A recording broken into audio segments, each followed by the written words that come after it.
ताज्या घडामोडी पाहण्यासाठी सी24 तास चॅनलला लाईक करा, सबस्क्राईब करा, शेअर करा आणि बेल आयकॉनवरती क्लिक करायला विसरू नका। भाऊ, ज्या महिला नेल्या होत्या त्या महिलांचं असं म्हणणं होतं की दत्ताभाऊंसारखं आम्हाला नागरिक मंचासाठी पाहिजे नाही आणि दत्ताभाऊंसाठी त्यांनी देवाकडे नवसही केलाय, त्याबद्दल काय सांगा?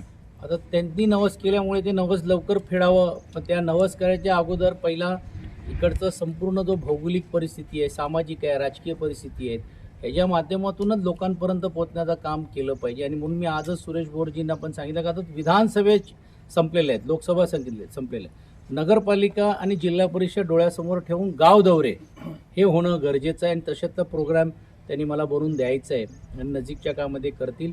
शहरामध्ये पण देखील आता होणे आज नाही तर याच्या अगोदरपासून खूप सामाजिक काम गेले वर्षानुवर्ष केलेले आहेत, मग ते खासदारांच्या पुढाकाराने असेल किंवा आमदारांच्या पुढाकाराने असेल, आमदार नसो तरी देखील केलेलं आहे। तर मला असं वाटतं एक चांगलं कार्यकर्ता म्हणून घेऊन त्यांच्याकडे बघण्याची भूमिका आहे। अर्थात पक्षाच्या स्तरावरती कोण उमेदवार होणार आहेत, काय होणार आहेत ते नंतर होईल, पण काही करून मंचर या नगरपालिकेवरती कसं भगवा फडकवता येईल एवढंच नाही तर आजूबाजूच्या परिसरामध्ये मग ते जुन्नर असेल किंवा पुढे चाकण असेल या परिसरामध्ये पण या तिन्ही विधानसभेमध्ये भगवा कसं फडकवता येईल या दूरदृष्टिकोनातून प्रयत्न आमचा या निमित्ताने असणार आहे।